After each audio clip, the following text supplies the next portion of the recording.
First of all, giving honor to God, the most merciful and beneficent God. I shared Bishop Parker's sentiments about keeping time. And it's sort of a difficult task for me, like putting pants on an elephant, but I got one leg on.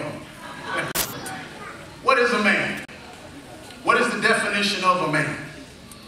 In the beginning of time, after the Almighty Creator God created himself out of the womb of the darkness of space, he created man in his own image and after his own likeness.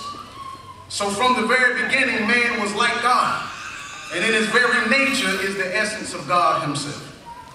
He was born and made to reflect God, and God breathed his very spirit into man until man became a living soul.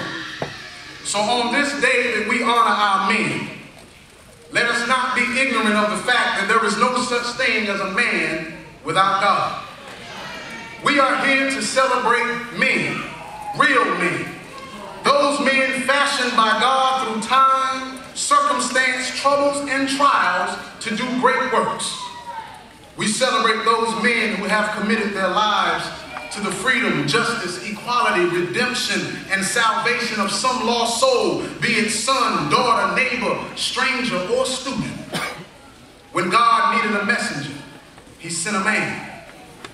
When God needed a prophet, he sent a man. When God needed a Savior and the Christ, he sent a man, and a mighty man indeed. Men then, men now, and men forever have been charged with the duty of transforming their communities. Some of these little men-to-be are fatherless boys and need a man, any good man, to take a vanguard position in their lives. A man is a protector. A man is a defender. A man is a maintainer and a sustainer. A real man stands up when others sit down.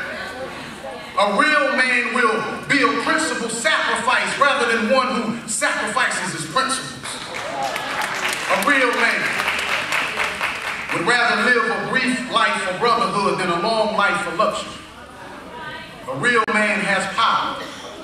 He has faith, and he has vision. And a real man at least strives to be the friend of God.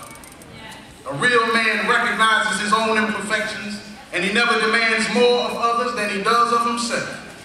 A real man serves. He serves his family, he serves his community, his people, and eventually humanity. So we celebrate real men. We celebrate Abraham and Noah. We celebrate Moses and Jesus. We celebrate the enlightened one, Siddhartha Gautama, the Buddha.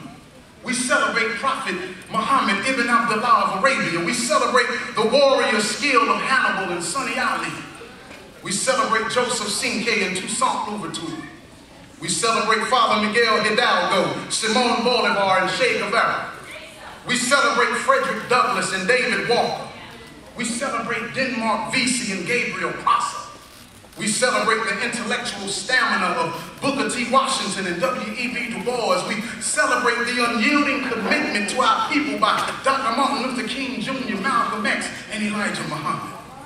We celebrate the tireless work of those still amongst us like Reverend Al Sharpton, Reverend Jesse Jackson, and Minister Louis Farrakhan. We celebrate those men whose lives, in some form or another, have made our lives as men and women better.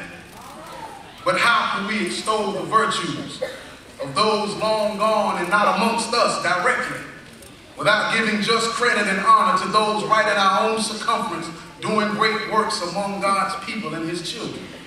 So we celebrate Paul Atlas and Jeremiah Scott.